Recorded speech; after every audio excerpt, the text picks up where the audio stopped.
That's the first time I've heard that description. Oh, shoot. You know what? I have to run down and get my book.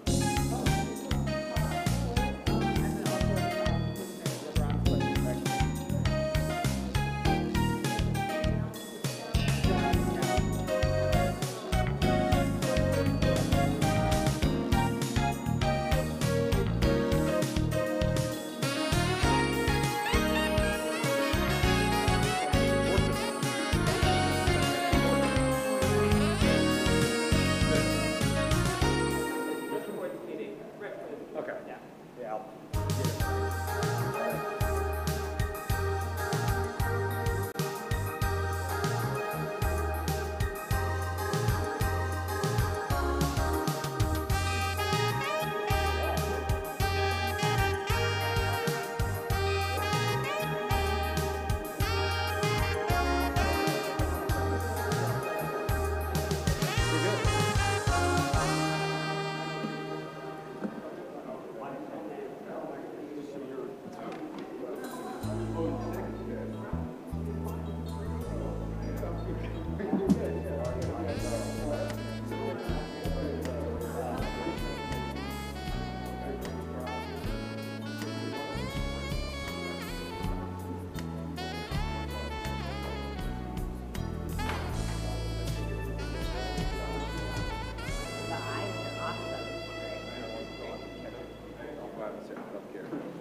verbally to that question.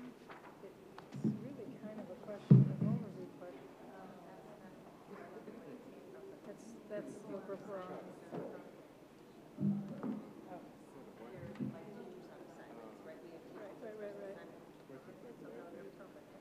Oh.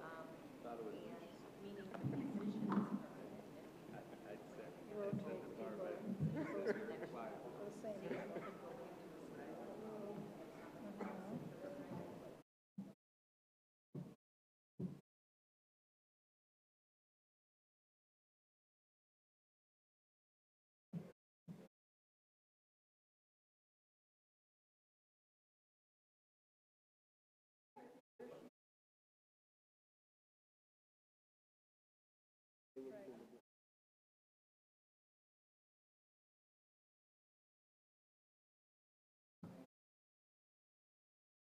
Question is broader.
Mic work better? Yeah. Okay.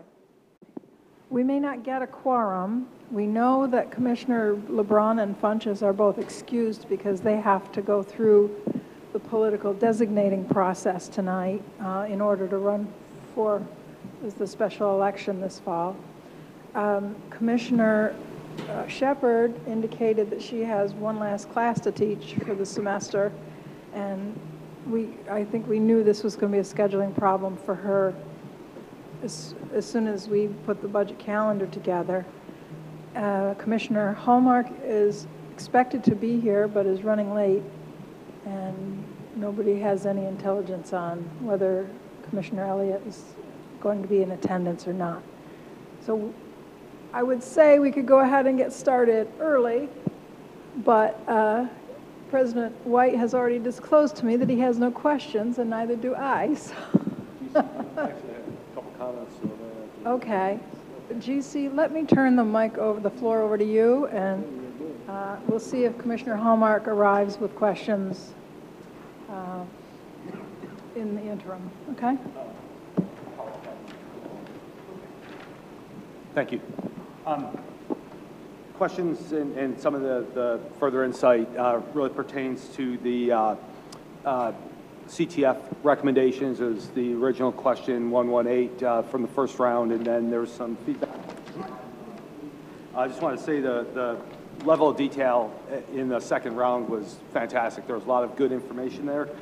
Couple comments on that.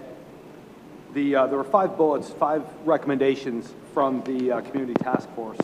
One of them regarding the restorative practices in the Joy DeGruy relationship models, I thought was answered extremely well. There was a lot of detail around that regarding how implementation. There are 10 FTEs related to that. There's a couple $100,000 related to the VMA approach, and a couple FTEs associated with that. So I thought that was covered extremely well. Commissioner Funches, I believe, had asked for an alignment of the CTF recommendations with the budgetary actions. If you could model the way that the restorative practices piece was approached with, these are the FTEs, this is the money within the budget that is allocated to that recommendation for the other 4, I think that would give us a very complete approach on really what funding, what allocation from an FTE standpoint is going to be necessary in the budget in order to support those recommendations. So again, real good example on the first piece, or on the restorative practices, and expanding that to the others, I think would probably satisfy what we're looking for. GC, can you restate your ask? What would you like Sure, to see the ask is take the response to the recommendation regarding the restorative practices element, the manner in which that was answered with the level of detail regarding funding and FTEs that was included in the allocation for that recommendation, and apply that same approach to the other 4 recommendations. The other 4 were answered kind of generally. Can I make just a comment Sure. about that? And that's an excellent ask, so I'm just going to advise the team that when the answers are done by somebody who has a grant where all the funding is in one location, it provides the kind of specificity that he's talking about. In this case, it will require you to get a team of people together to look across your multiple FTEs, to look then within assignment, and you have multiple people whose job descriptions split their job responsibilities. So you'll have to calculate FTEs.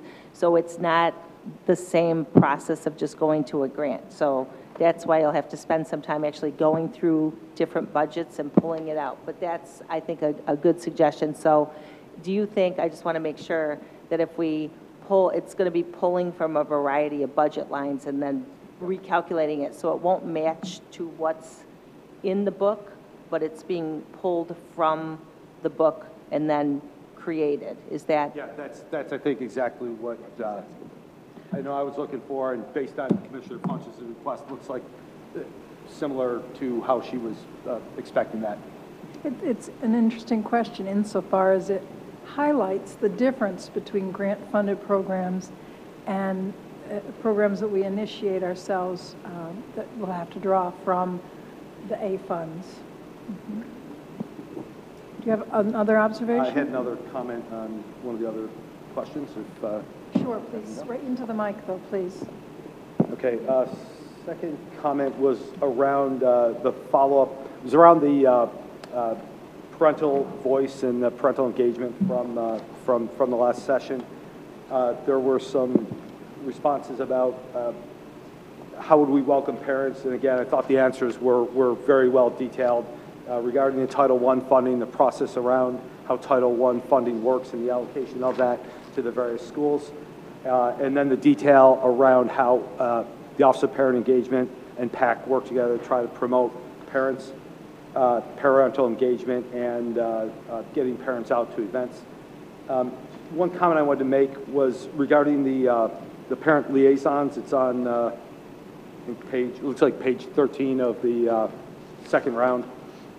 The description is very good as far as what they do. It looks great in theory, and just want to comment that in practice, I think there's a lot of potential for that parent liaison role to really reach out and engage parents in really the day-to-day aspects of the school. And I think in practice, what I've heard and what I've seen over the years is it doesn't quite live up to what we expect. The parent liaisons are often pulled into other duties, and I know personally our family, we've never been contacted by a parent liaison in the 10 to 12 or whatever 12 years that our kids have been within the district schools. I would expect that would be a role that we could probably get quite a bit more out of in terms of reaching out to parents and getting them engaged, whether it's a specific parent to try to encourage them to go to a PTA event or to go to a district-wide event. I think there's a lot of potential there with the parent liaisons if potentially the role of them could be directed more toward working with parents as opposed to maybe some of the current duties that they're doing. And whether that takes some additional investment, a program, some training, whatever that might be, it is something that I'd like to see entertained within the budget process. Thank you. Once again, your questions point out one of the interesting aspects of the budget process, GC, and that is often our questions end up being questions focused on efficacy of programs. It's a situation where the truth of the matter is often revealed in our quality or our Excellence in Student Achievement Committee, where we actually look at programs and the evaluations that come from those programs and question whether they're effective if they haven't had evaluations. This question of the parent liaisons is a perennial issue. We could be asking the questions outside the budget cycle just as rightly as we ask it within the budget cycle, and it's a warranted question in any event. Using that as my launching pad, I'd like to take a point of personal privilege and ask a similar question that's not strictly budget related, but a question that I ask every year, and it has to do with the pre-K programs and how we divvy up pre-K seats respect to our agency partners. Some of our schools, and I know that Robin is all set to jump up and answer, but some of our schools still do not have pre-K programs within the boundaries of the school. Some of our smallest schools have pre-K on site, like School 23. Some of our largest schools, like School 12, do not. And it just doesn't make any sense to me. The folks who live in the South Wedge, roughly where Van lives, have no pre-K slots in either 12 or 35, which would be their nearest schools. So how do we make those schools attractive as neighborhood choices when we don't offer pre-K? And what steps are we taking? And I know it's not strictly your job, Robin. It also has a whole lot to do with facilities, and a whole lot to do with our strategic plan and alignment. But what are we doing for the families that want in-school placement for their preschool kids, and that's not an option? Well, let me just say that I, first of all, appreciate the board's support in this area, because at one point, pre-kindergarten, the placement of pre-kindergarten classrooms was not part of the facilities modernization plan. And through the efforts of the board, it was made part of that plan. And moving forward, it is being considered for each of the elementary schools that we're modernizing, and I have been working very closely with the facility staff, spending a lot of time with them, and as a matter of fact, looking at capacities and you know, layouts, because we need certain types of classrooms for pre-K. We can't put them just on a third floor classroom or something like that. So there are stipulations. It's different than placing other grade levels. The reason that we didn't get one at 12 was because that was before pre-K was added into the facilities modernization plan, so it was never a consideration. You know, a few times I spoke up and asked about it, but I was not invited into that conversation. So since I have been invited into the conversation, you know, I've been working hard with them to find out where we can place pre-K classes and how many would be appropriate. It's also very challenging finding swing space when these schools are being renovated, because again, you've got to have a certain type of classroom, you've got to have a bathroom nearby, you've got to be able to exit easily first floor. There are a lot of considerations. So we are putting it in as we go forward. The only saving grace we have in the neighborhood that you're talking about with School 35 and School 12, both of which have never had any room for a pre-K class. I've asked, you know, year after year. They've never had any room in either of those schools, is that we do have a large CBO in that neighborhood that offers a lot of pre-K. It's the Rochester Child First Network. So, and we also have down the street a little bit, St. John's home. Right there we have Generations Pre-K at St. John's. So those are the two agencies that serve that immediate area. I have said, you know, publicly, and I think the board has also stated this in public meetings, that our intention is to try to put more pre-K in the schools as we renovate them, and if they need more, if they don't have pre-K or maybe don't have the sections of pre-K that would be consistent with their, you know, demographics of that area. And as we do that, it's going to be a gradual process through this facilities modernization plan. Right now we have X number of seats. A majority are in our agencies. We're always going to need our agencies, but as we put more classes in schools, unless we get more funding for more classrooms, it will decrease the amount we have in our agencies, unless we get more grant money. So that's kind of an overall. I hope I answered your question. Thank you. It was more about getting the point on the record. Yeah. And I appreciate that. Okay. Thank you. Yeah. Just a few questions. Good evening, everybody.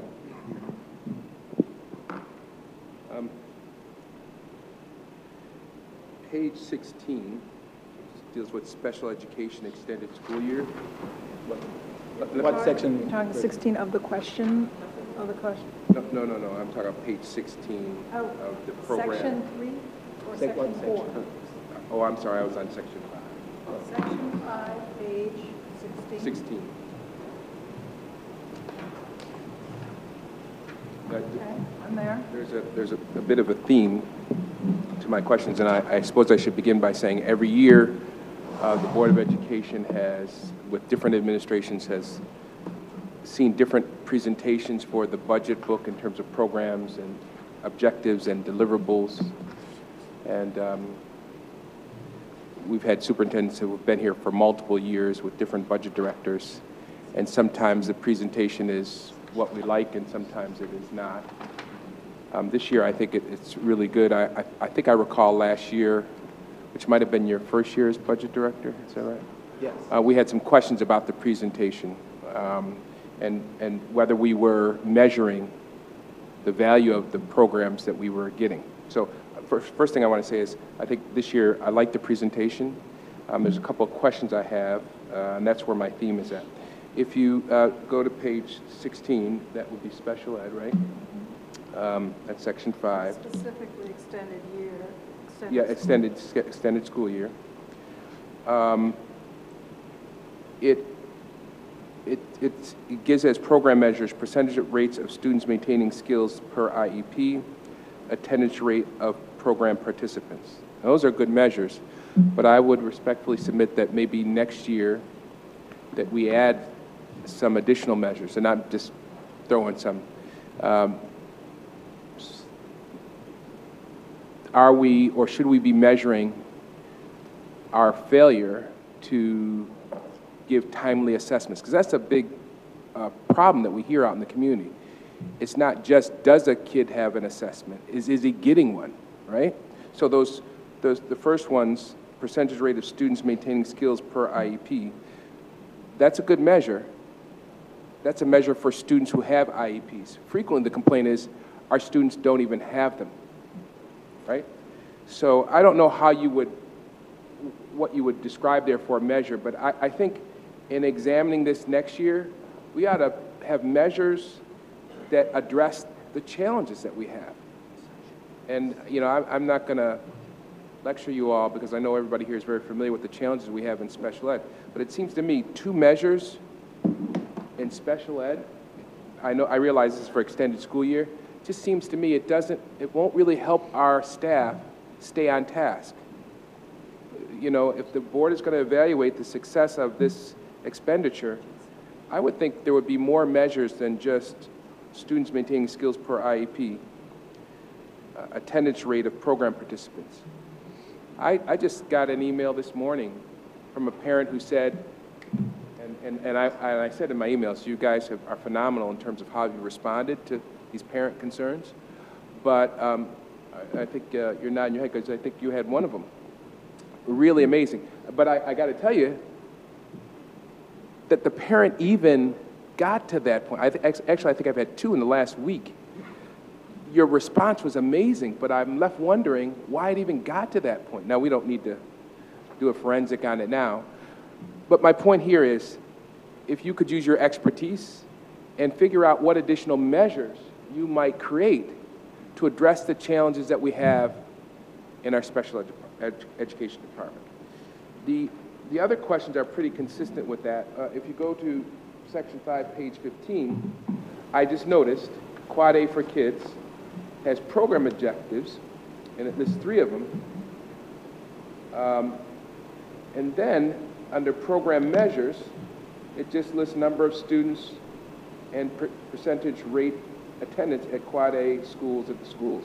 But they're not in alignment. And you know, you don't have to answer it now, but why aren't the program objectives being measured? It seems like they're not being measured at all. And if I'm wrong, I apologize. I just similarly, I think we had. Give me 1 second. While you're looking, Yeah. I want to applaud your observation once again. And once again, it does fall a little bit outside the strict confines of budget deliberation, but developing objectives and measures and then holding staff accountable to them goes way outside the budget cycle and needs to start like the day, really the development of measures and the beginning of assessing has to happen like the day after the budget is passed for the following year, right? It's kind of a no-brainer, right? Now, in this instance, are we going to not fund it because it's not necessarily as effective as we'd like? No. If it's mandated, as many special education requirements are, of course we're going to fund it. but that doesn't mean we don't measure it in the same way that we would measure anything where the dollars are coming out of our own pocket as discretionary. Thank you for making that observation. I also would make that observation, Vice President Powell, on page 7, section 5. This is regarding expanded learning, which we've invested a considerable amount of money over the last several years. And as you see there, the program objectives are described, but the, I'll wait, over there. See, yeah, I think that's it. Yep, that's it. You see, the program objectives are described, and I think they're adequate. They would help us assess. They would help us look at what areas we need to look at. Then if you look at program measures, which is right underneath there, just a little bit, scroll down a little bit. See, all it says is number of students attending, right? That's not going to help us out much, right? So, again, I don't want to lose sight of my original comment, which is this is much improved in terms of holding everybody's feet to the fire. Not you, budget folks, but as Vice President Powell says, to the extent that we can present this at the beginning of the year and the end of the year, it might help our staff understand what the expectations are. And also, and it's happened in past renditions where we see something that is not really an effective investment. And I remember we did it under, can't remember which superintendent was, but it was a program that was at least $1 million and some change. And we ended it. It was with the MCC. I don't know if you were around then? Yeah, I remember Kim Dice was here. Yeah. So that was a few years ago. But that was our first foray into, because really we didn't talk a lot about getting a return on investment. And I think it's a good direction the board took. So if someone could make sure that there's some program measures that get on there, and then, yep. Madam Superintendent, would you like to speak to that specifically? It's because there's an obvious answer. So, said one of the things that we get, certainly as we move through processes, our comprehensive district education plan, actually these measures and metrics are collected. I think it's an opportunity to have this now go down to, I just talked to Dr. Mercedes-Miller to take it down to the comprehensive district education team and see if we can strengthen the program measures. I think it's a matter that the book is produced by one office and might need to cross-check. So we'll commit to doing that over the next couple weeks, see how much we can strengthen these, because that'll give us a good opportunity to see where we could plan for next year as we continue to build the framework. So deeply appreciated. I find these kinds of discussions and opportunities to see where we can do what it is we're trying to do, which is have the silos sort of broken down and have our teams working together more closely. So thank you. And then one last, this is just an observation. Oh, yes, sure. Yeah, so, am I on? Can you hear me? Does this one work? Yes. So just to add on to that, I won't belabor the point, but I did have a question with a lot of examples about the return on investment 2.25. So just link what we were all discussing to my question regarding standardized measures, lining up goals with objectives. And then I have another one. I just have one last observation, and it's a question which I should have submitted in advance, and if you want to just give me the answer later, that's fine. If you go to section 5, page 8, it deals with one of my favorite programs, Hillside Work Scholarship Connection. And I'm looking at the program measures, which are in alignment. You got 6 program objectives and 6 program measures. But I noticed, and I was just kind of curious, program measure 1B shows that this particular program had a sizable increase in the percentage of students graduating in 4 years, from 2015-16 to 2016-17. And I don't need an answer for it now, but boy, it sure would be nice to know why. How did that happen? They've always maintained, Danny Wegman and everybody, including my daughter-in-law who works at Hillside, was maintained it's an exceptional program, and as you know, Barbara, Danny has always tried to get us to invest more in this particular program. And they often tout the numbers. Obviously, their graduation rate, students who participate in that program is quite a bit higher than our district graduation rate, at least last year, maybe not this year. You know what I said, Barbara? Oh, no, that's okay. No, I was just kind of teasing you. No, I was just kind of teasing you. I was saying, in the past, their graduation rate has been significantly higher than ours, except maybe this year, right? Hint, hint. She still doesn't get it. She's not even. No, do you get it? Taking the opportunity. Okay. I'm not taking the opportunity. Okay, all right. I want it to be a surprise. Okay, all right. So she's not going to say anything to that. But they have often touted their the way that they have increased their graduation rates. And for anybody out there who might be able to give me an answer, I'm curious to know why they were able to go from 65 to 80. That's pretty good. So that's it for me, Vice President Powell. On that point, Hillside, I've been meaning to mention this, and again, I'm not advocating a change to our budget, but I'll point out an observation the superintendent brought to our attention. In any other community, a program like Hillside would be funded through philanthropy, would not be funded by public dollars.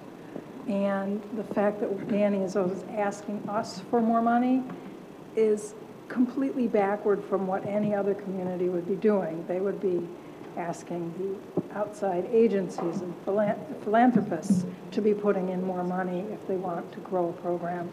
And I think we need to be more aware that this model of having public dollars go into this kind of intervention is unconventional and probably not defensible.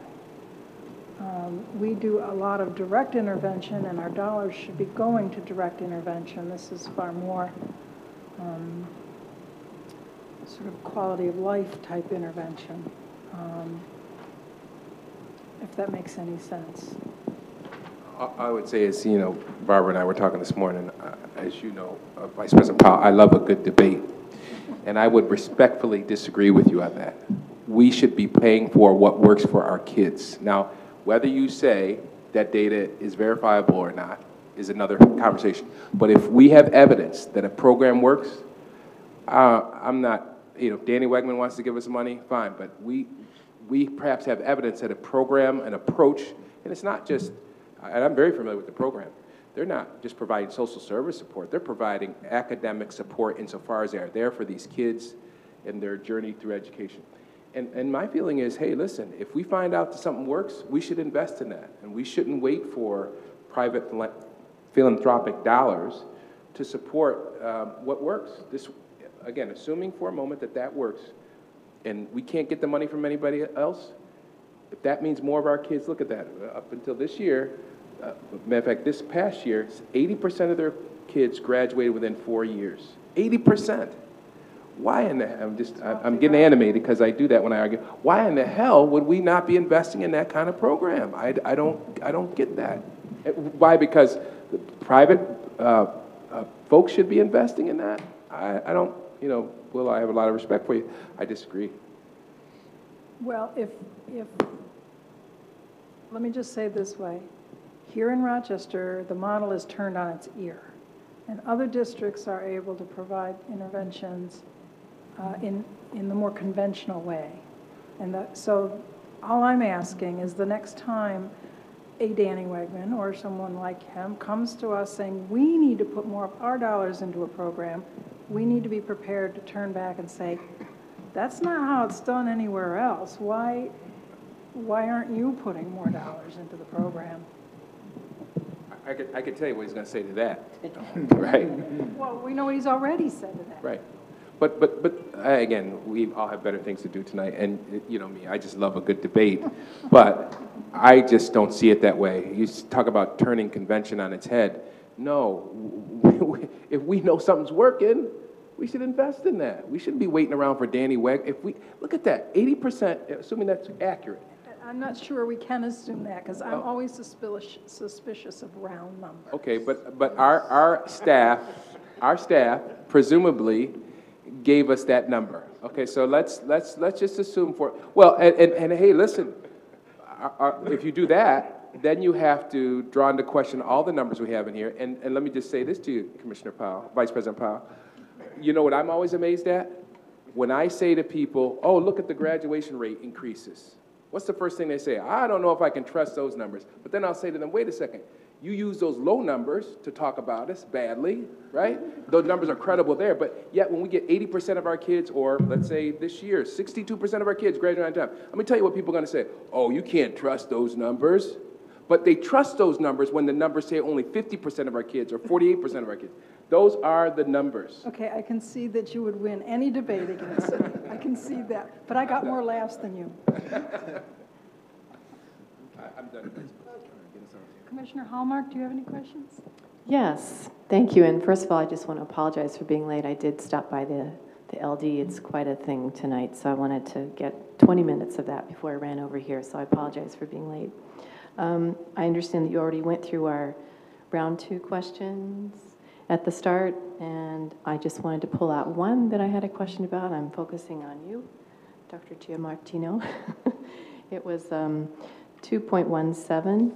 I read this and reread this and reread this and still had a hard time following it. Maybe it's because you tried really hard to explain it with lots of information, and maybe I just need a more succinct explanation. My question was, please explain the variability of pupil-staff ratios across the schools because there's such a range.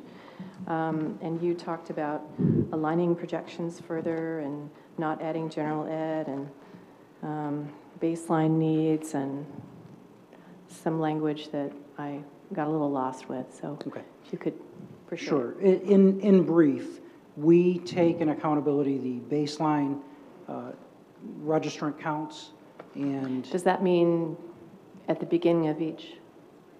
Yeah, what do you mean so by we baseline? we take what is absolutely necessary, the number of teachers that are absolutely necessary to provide service to a particular classroom grade level based specifically on contractual rates. So that's baseline. Like numbers of students per class? Okay. So you're talking about planning figures as opposed to actual figures. So planning figures are you use the contractual rates for budget planning. Correct. But in actuality, the chiefs look at every student by face and name, every class by face and name, and that's where you see variability in the schools. So we also have to track that variability to see if we have a theory that a lower class size may yield a different That's result. That's where the after the fact comes in. Correct. So was your question about the planning figures or about the actual figures? The actual figures, because it was, the ratios were there and they were so dramatically different, and I just wanted to know what was the, what's the theory behind how you have the ratios so different between. So there is variability among schools, among grade levels, depending on programmatic need, whether it's in ESL class, whether it's a specialized services or special education section, as well as to the superintendent's point, depending on the school, for example, a receivership school might have a lower student-staff ratio, and the school chiefs work very closely with the principals to identify student-specific needs and are able and have the latitude to add personnel to provide targeted individualized supports. So as a result of adding those personnel to those classrooms or a building or a grade level in particular, your ratio then will go down because you're adding more staff. Right. Okay. And just So it's really flexible. I mean, I assumed that would be variability. And I'm if you have sorry a that higher, it was an elongated response. I'm sure you were trying to be really, I assumed that the lower ratios would indicate, higher special education or ELL, but it didn't seem to be quite consistent across those variables. Like there was a little bit more flexibility in there. So it sounds like. And it's not, you actually just added perfectly. There will be rather inconsistent variability, I hate to say, but it's based on student-specific needs, Okay. building-specific needs, and programmatic needs. one other piece that goes with that is there are certain schools that has certain grants. So as grants come on board, they can add more staff because the grants require them to do it, whether it be SIG grant, persistently struggling school grants, or receivership grant. So when those grants come on board, you will see certain school has more staffing add to those because the grant requires them to add those FTEs in. So that's another piece from a budget dollars point of view that sometimes distort the ratio. That makes sense. Thank you. GC, do you have any other questions? No, I'm set for tonight, thanks. Okay. Well, Commissioner Hallmark, if you have no other questions, we had a head start on you, so I'm giving you all the time in the world. I don't have my cheat sheet in front of me that tells me what dates, what our target dates are. I trust those are all available on the website, and we receive notice of them by email as well. Kalia, can you tell us when the questions are due for session 3? Monday at noon. And our next, we have a public hearing before we have our third deliberation, am I right? Our next public hearing is Wednesday of next week, a week from today. And then our final deliberation session is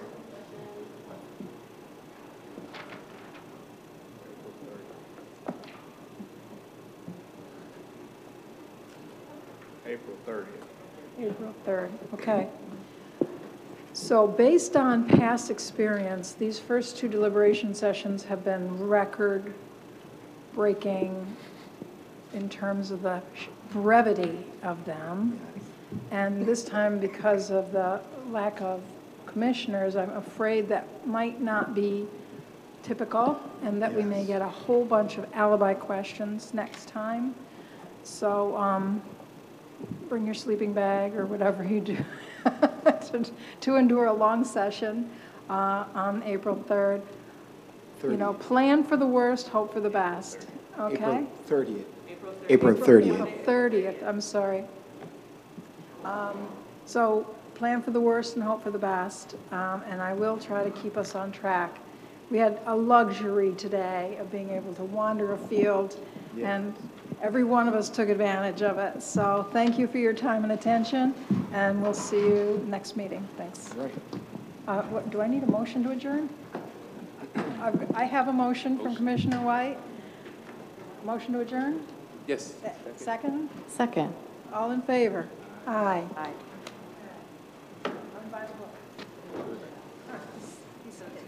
Unbelievable.